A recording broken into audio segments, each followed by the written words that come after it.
नमस्कार दोस्तों, स्वागत है आपका लॉ गुरु में। मैं अनुराग ऋषि और आज की इस वीडियो में हम बात करेंगे रिसर्च मेथोडोलॉजी के अंदर काइंड्स ऑफ रिसर्च के बारे में। और दोस्तों इसी के साथ साथ मैं आपको एक बात और बता दूं कि काइंड्स ऑफ रिसर्च या ये कहें कि रिसर्च के मेथड्स या फिर टेक्निक्स, ये दोनों अलग अलग वीडियोज़ हैं। काइंड्स ऑफ रिसर्च यानी कि रिसर्च कितनी तरह की होती है, कौन कौन सी होती है, हम उनकी बात करेंगे। और रिसर्च टेक्निक्स की अगर हम बात करें तो वो कौन कौन सी टेक्निक्स होती हैं जिनसे हम रिसर्च करते हैं, वो अलग टॉपिक है। तो आज की इस वीडियो में हम बात करेंगे सिर्फ काइंड्स ऑफ रिसर्च के बारे में, और टेक्निक्स ऑफ रिसर्च या ये कहें कि मेथड्स ऑफ रिसर्च को हम करेंगे आगे की वीडियो में कवर। तो चलिए बिना टाइम वेस्ट करे वीडियो शुरू करते हैं।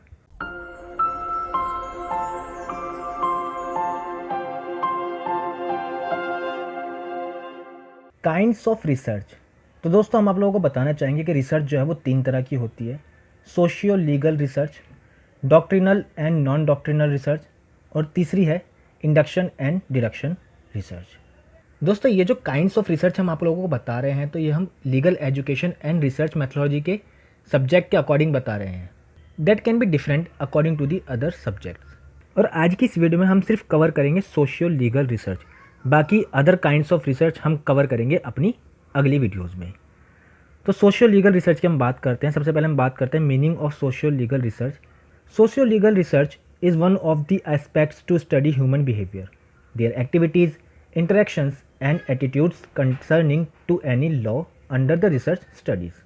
इसका मतलब दोस्तों सोशियो लीगल रिसर्च जो है वो ह्यूमन बिहेवियर, उनकी एक्टिविटीज़, उनके इंटरेक्शन और उनके एटीट्यूड लॉ को लेकर क्या हैं, उसकी स्टडी करने का एक एस्पेक्ट्स है, एक माध्यम है। Law has to be dynamic and must change as per the social needs and requirements. Hence, social facts and factors are responsible for the changes in law। जैसे कि हम अपनी पिछली वीडियोज़ में बात करते हुए आए हैं कि लॉ जो है वो डायनेमिक होता है, वो सोसाइटी की नीड्स के हिसाब से चेंज होता रहता है। पहले जो लॉ था अब वो आज के हिसाब से चेंज हो चुका है, आज का जो लॉ है वो आने वाले टाइम के हिसाब से चेंज होता रहेगा। जैसे जैसे हमारी सोसाइटी चेंज होती है दोस्तों, उसी हिसाब से हमारा लॉ जो है वो चेंज होता जाता है। तो इसलिए इसमें बताया गया है कि लॉ जो है वो डायनेमिक होता है, वो चेंज होता है according to the needs of the society. इसलिए ये कहना गलत नहीं होगा कि सोशल फैक्ट्स जो हैं या सोशल फैक्टर्स जो हैं वो लॉ के चेंज होने के लिए रिस्पॉन्सिबल माने जाते हैं। यानी कि सोसाइटी जो है, सोशल फैक्ट्स जो हैं वो लॉ के चेंज होने का कारण है।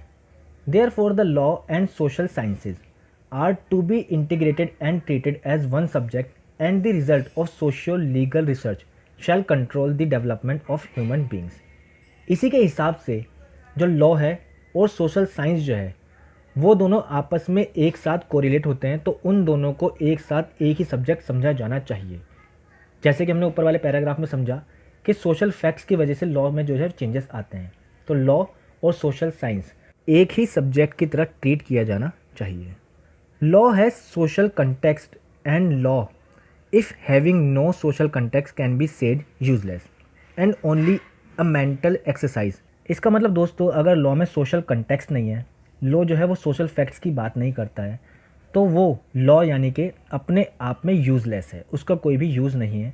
इसी में एसपी सिम्पसन एंड रूथफील्ड इन्होंने ऑब्जर्व किया कि लॉ विदाउट सोशल कंटेंट और significance has no value because law exist in society and serve the society. यानी कि लॉ जिसमें सोशल कंटेक्स्ट नहीं होगा, जिसमें सोशल कंटेंट नहीं होगा, जिसमें सिग्निफिकेंस नहीं होगा, उसकी कोई भी वैल्यू नहीं होगी, क्योंकि लॉ जो है वो सोसाइटी में एग्जिस्ट करता है, लॉ जो है वो सोसाइटी को सर्व करता है। तो जो लॉ सोसाइटी की बात नहीं करेगा, सोशल फैक्ट्स की बात नहीं करेगा, सोशल कंटेक्स्ट की बात नहीं करेगा, उस लॉ की अपने आप में कोई भी एग्जिस्टेंस नहीं होगी, अपनी कोई भी वैल्यू नहीं होगी।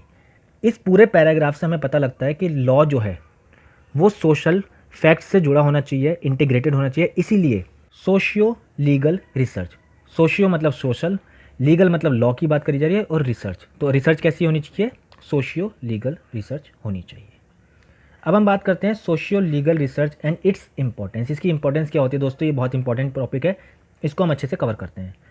Since socio legal research is one of the aspects of study of human behaviour in all its perspective, hence it has utmost importance in shaping the social transformation जैसे कि सोशियो लीगल रिसर्च जो है एक aspect है human behaviour की study करने का, उसके सारे पर्सपेक्टिव्स को कवर करने का, या ये कहें कि सोशल ट्रांसफॉर्मेशन जो भी हो रहे हैं उसको कवर करने का ये एक इम्पॉर्टेंट एस्पेक्ट्स है। तो here are some vital areas where socio legal research can take place to reform the society. पहला पॉइंट है इसमें directive principles in the constitution and its implication, यानी कि दोस्तों डायरेक्टिव प्रिंसिपल्स जो कॉन्स्टिट्यूशन का हमारा डीपीएसपी है और उसके इम्प्लीकेशन की बात करता है कि इस फील्ड में सोशियो लीगल रिसर्च जो है वो सोसाइटी को रिफॉर्म करने के लिए बहुत ज़्यादा इंपॉर्टेंट वर्क करती है। दूसरा पॉइंट है इसमें टैक्सेशन एंड सोशल चेंज। तीसरा है दोस्तों इंटरनेशनल ट्रेड। इंटरनेशनल ट्रेड की अगर हम बात करें इस फील्ड में अगर हम सोशल लीगल रिसर्च करते हैं तो इससे सोसाइटी को बहुत अच्छे से रिफॉर्म किया जा सकता है। फोर्थ पॉइंट है इसमें सेक्स ऑफेंसेस।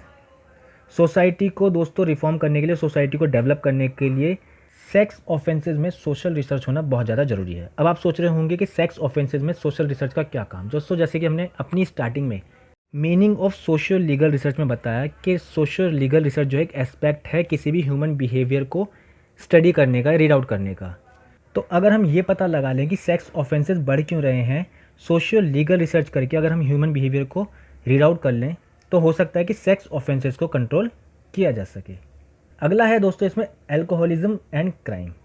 सेम जैसे हमने सेक्स ऑफेंसेस में बताया वैसे ही अगर हम एल्कोहलिज्म और क्राइम पर सोशियो लीगल रिसर्च करते हैं तो हो सकता है कि हम इस चीज़ को भी कंट्रोल कर सकें। नेक्स्ट है उर्बनाइजेशन एंड इट्स प्रॉब्लम। सेम ऊपर की तरह ही आ जाएगा। इफ़ेक्ट्स ऑफ टीवीज़ प्रोग्राम, यानी कि दोस्तों टीवी प्रोग्राम के क्या इफ़ेक्ट पड़ते हैं ह्यूमन बॉडीज़ पर, मेल पर, फीमेल पर, बच्चों पर। सोशियो लीगल रिसर्च करके हम ये भी पता लगा सकते हैं और इससे होने वाले कौन कौन से क्राइम हैं, कौन कौन से ऑफेंसेस हैं उनको प्रिवेंट कर सकते हैं। लास्ट है दोस्तों इसमें other so many areas of social concern, यानी कि सोसाइटी से, सोशल लोगों से कंसर्न और भी बहुत सारे एरियाज़ हैं जिनको हम सोशियो लीगल रिसर्च के थ्रू कवर कर सकते हैं, उन पर रिसर्च कर सकते हैं। अब हम बात करते हैं सोशियो लीगल रिसर्च की यूटिलिटीज़ क्या क्या हैं। तो इसमें पहला पॉइंट है यूज़फुल इन सोशल ट्रांसफॉर्मेशन। सोशल ट्रांसफॉर्मेशन के लिए यूज़फुल होता है।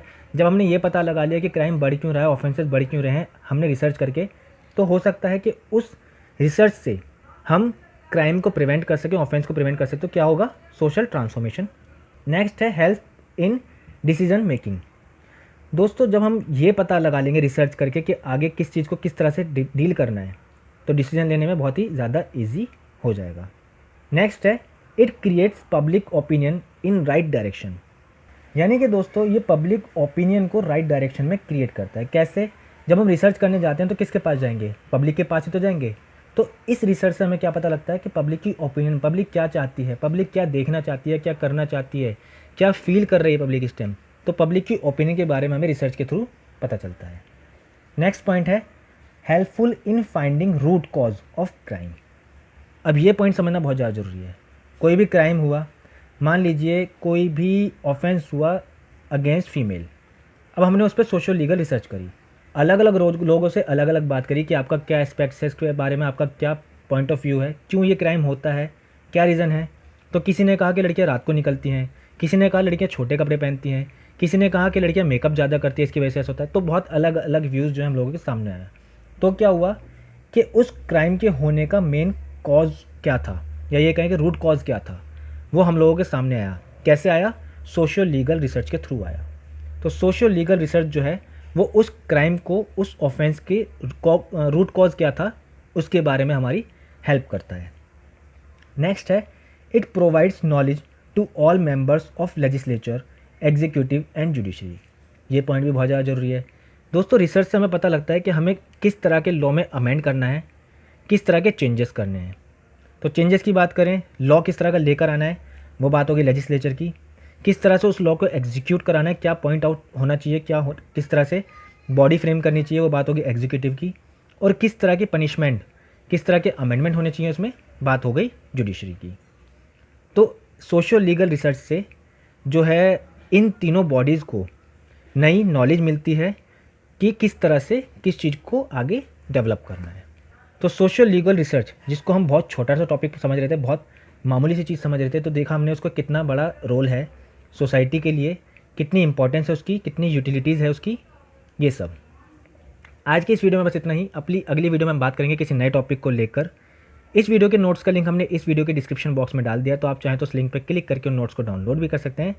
साथ ही साथ हम आप लोगों को एक बात और बताना चाहेंगे कि अगर आप इंटरटेनिंग कोर्ट प्रोसीडिंग्स देखना चाहते हैं या ये कहें कि इंटरेस्टिंग कोर्ट प्रोसीडिंग्स देखना चाहते हैं, तो आप लीगल टॉक्स, जी हाँ दोस्तों, यूट्यूब चैनल है लीगल टॉक्स, उस पर जाकर इंटरटेनिंग कोर्ट प्रोसीडिंग्स देख सकते हैं और अपने आप को एंजॉय कर सकते हैं। चैनल पर जाने के लिए आप इधर क्लिक करके डायरेक्ट चैनल पर जा सकते हैं। अगर आपको उस चैनल पर जाकर वीडियो अच्छी लगे तो चैनल को सब्सक्राइब करना ना भूलें, साथ ही साथ चैनल को शेयर ज़रूर करें। वीडियो अच्छी लगी तो इस वीडियो को लाइक करें, साथ ही साथ अपने दोस्तों तक इस वीडियो को शेयर करना ना भूलें। और अगर आपने अभी तक ये यूट्यूब चैनल सब्सक्राइब नहीं किया है तो चैनल को सब्सक्राइब करके बेल आइकन जरूर दबाएं, ताकि कि इस चैनल से जुड़ी हर अपडेट आपको मिलती रहे। धन्यवाद।